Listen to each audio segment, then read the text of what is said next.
I think we had especially organically from the beginning, there was a kind of a unity because we all were learning the same product. It was a very ground level growth. Yeah, we were breaking the dirt and learning the product, but it was kind of nice because New Holland at the time, they've grown more products since we got the brand, but you were heavy in agriculture with livestock, producers. Cam had experience in the agriculture on the row crop, and then I was more construction. So for a consumer, we were more isolated. Well, but we were diversifying our specialties, right? We were kind of building a team, if you will. I think I hadn't worked at another dealership before, so I couldn't tell you what other dealerships do. I just thought from a ground level, okay, if I'm trying to hit these customers, then I need a team member, a salesman that understands those customers and their business and their cycles of income and what they're looking for. And so it just fell on the right path with, stars kind of aligned, and it's just been great so far. And, Well, the irony out of all this, I bet the product that you sell the most is a skid steer and not a hay tool Yeah. or a tractor. So, Yeah. No, I mean, inside and out. Skid steer king over here. It's like, oh, Kim, what'd you sell today? 35 skid steers. I sell 35 skid steers. We're going to go on vacation. I don't know where, but we're going somewhere. Yeah, some of my favorite things are, and it's probably my most enjoyable part of what we do is when we're retailing whatever piece of equipment is to a new customer to us, or even if it's an existing customer, but going and meeting them, seeing their operation, and putting that equipment to use in their business. But the days that we get to go out in the field and meet with customers and demo equipment, those are by far probably one of the most fun on a monthly basis. Like whenever we have an opportunity to do that, that's what I love about what we do. And and then the new products, right? Every time CNH comes out with a new product, and I love the fact that they listen to us as much as they do the customer. Sometimes they implement the things we suggest, and sometimes they don't. But it's fun. It is fun. Well, and one thing I like is we get to go sit down, and now that we're older and we've gotten to be in the business longer now, is we get to go see an individual's business and goes, because they're really coming to us. There's a dozen different brands. They're coming to us for advice on, okay, well, y'all do this every day. How can I be more profitable in this business? Or how can I be more efficient? Or how can I just solve this problem? And now we've gone from sales to problem solvers for consumers. And I like it. I like being able to see somebody's business model and help them improve it.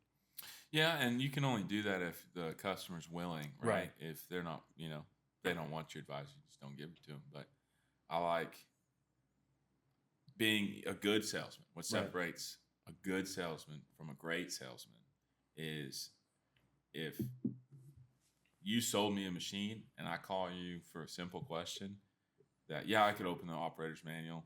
It's in there. I could find it.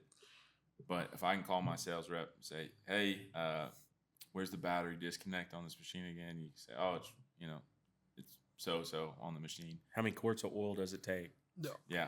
Things like that a salesman will know off the top of their head because, and then they know the different ways you can utilize that machine. And that to me is what really separates it. And then you have the middle of the night calls, which we've all had, where sometimes it's equipment error. Sometimes it's just a new operator to a new piece of equipment. They're not familiar with it, and it's really nobody's fault. But those customer calls at 1, 2 in the morning, and you're there and you're picking up the phone and say, hey, I'll be there in an hour. We'll get it figured out together. Well, I think what people like the most is, and correct me if I'm wrong if you see this on your customer base, but my customers, when they come sit down with me, I like the fact that y'all are family owned and you're small enough to care.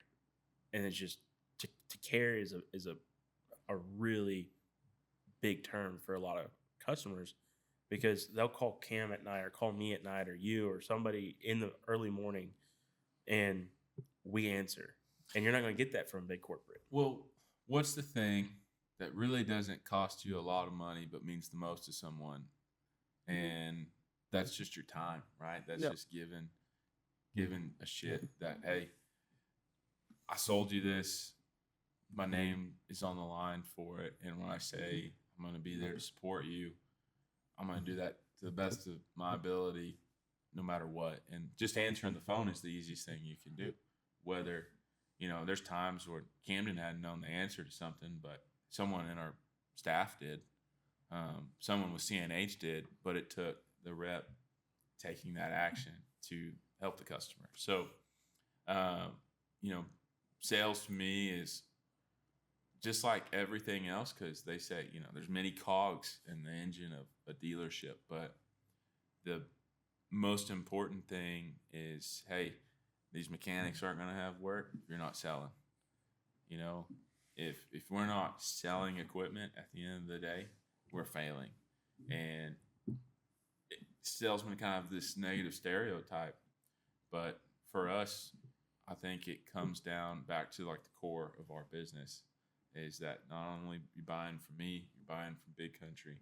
And I mean, I get when a customer talks to me a lot, especially about relationships, because I ask, what can we do better? How can we help you?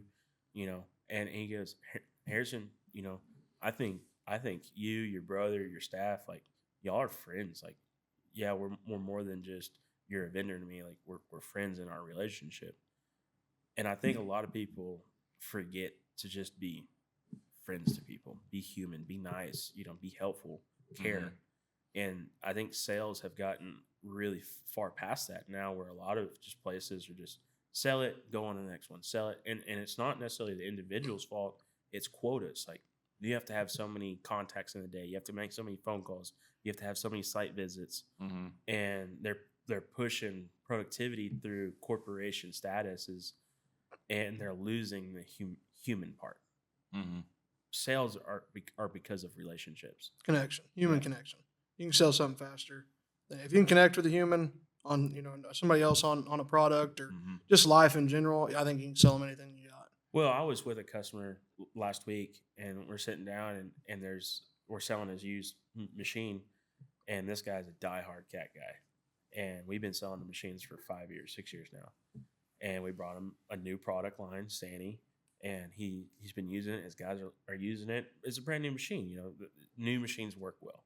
What is it when it gets used? What is it going to do when it's got 20, 30,000 hours? Because they're going to run it to the ground. And this used buyer's there, and he's like, I only run cat. And he asks him, he goes, why are you buying that Sani? And he looks straight at me. I'm in the conversation. I'm like, all right, I'm interested. What is this guy going to say? He goes, because I know when I have a problem, Harrison and Big Country are going to take care of us. They're not going to walk away. They're going to take care of us. And I stopped buying these other brands because we don't get that relationship anymore. Right. Do you see that with your customers? 100%. I mean, I've got guys that bought, 4 or 5 skid steers from me, lost an engine, knew that whatever I was going to give him for it was going to be the best option, and we're going to trade him out of it. And, he's not going to go anywhere else because he gets that treatment there, What is, since you started with us and where we're at now, what is the factors you've seen the company grown and the things that we've improved on? Has Harrison gotten better at the Our communication skills have extremely grown. I will say that. Now, as far as a business, man, it took us a little bit, but we just found all our own spots and caught our stride and kept rolling. What about your experiences since you started? Now that you're vested, you know it, you're confident in the product, confident in your ability and what the company can do to support. How has that differed from when you started to now?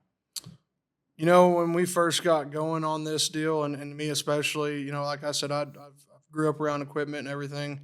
I knew just about everybody around to know in the business. And it's a trust thing. You know, the most of them, and I think the most expensive words in any business is this is the this is the way we've always done it, and this is the way we're going to keep doing it. And I think that costs people a lot of money. I think once they saw another avenue with us open up and saw we started gaining the trust and gaining the business of other people, it's just a domino effect. Well, I know that you've done a phenomenal job on sales because because a guy came in and I asked him, I said, "Why are you going to buy a New Holland?" He goes, to be honest with you, I was 100% a cat and deer guy, and he goes, but the last 3 years, there's nothing but New Hollands around, and he goes, if they're buying it, because I know those guys were, if they're buying it, I need to buy it, and he goes, every time I ask, he goes, Camden in the office, the support staff in the office, and the service department will take care of you. And that's what the consumer, and I've always been told, sales starts with the salesman, and then how a salesman relates to the service department and how the service department takes care of the customer is how the salesman sells the second, third, fourth, fifth, and so on. Absolutely.